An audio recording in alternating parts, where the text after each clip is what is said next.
natin para marinig natin. Okay? Pasensya na, maingay yung generator namin dito. So yan, similar na siya.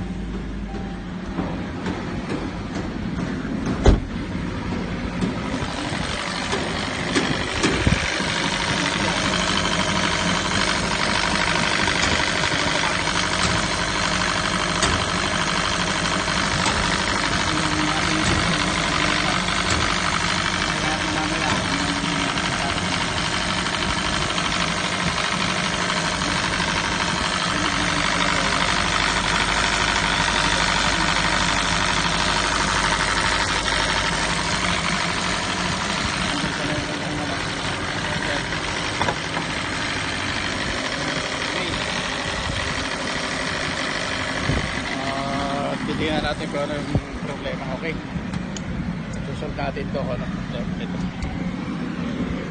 Ipapasok natin siya doon sa workshop. Kaya mabuksan. Ano lang ito 60,000 kilometer pa lang ang tinatakbo. Day 4. Bagong variable gear sa Hyundai sa Kia Sportage. Ito sa intake ang ingay kasi dun sa luma maingay siya, tagal bago tumahimik. Then ito yung bago. Hindi naman siya maliligaw kasi meron siyang dowel. Ayan. So tatama lang natin yung dowel.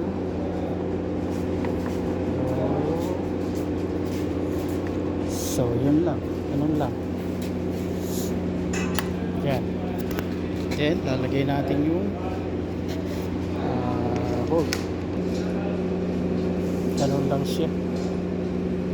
Ikabit. Yan. May kontra naman siya dyan. Yan. May kontra siyang gabi. Tapos hahatid na lang natin dito. Okay, so ganun lang pagkapalit. Naikabit na lahat. Hindi na natin na-videoan. Pero tingnan natin. Start mo. We will check. Yan, wala na ingay. May takay na lang yan. Ay, ito.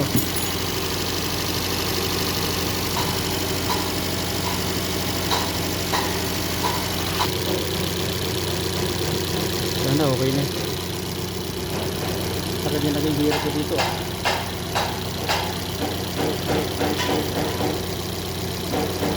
So ito yung mga pinalitan ko. Variable na intake manifold, timing chain, saka yung yan, saka ito kanya tensioner. 1, 2, 3. So yun ang pinalitan.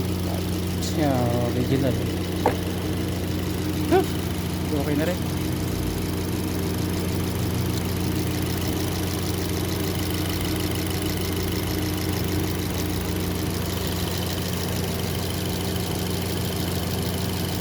Yun okay na talaga yung under nya. Wala na yung ingay sa variable. Yes. So yung intake variable gear talaga sa intake camshaft sira. So yan. Bali yung takay na lang ang hydraulic uplifter kailangan mapuno ng langis. May ilang pang pirasong hindi puno. Hindi ka rin dati lakas ang ingay.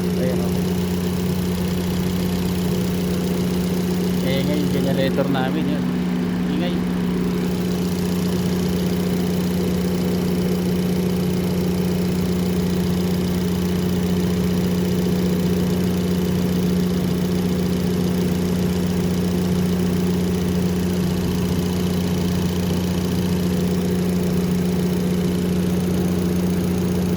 Okay, kaya nakamaluwag dito. So yung problema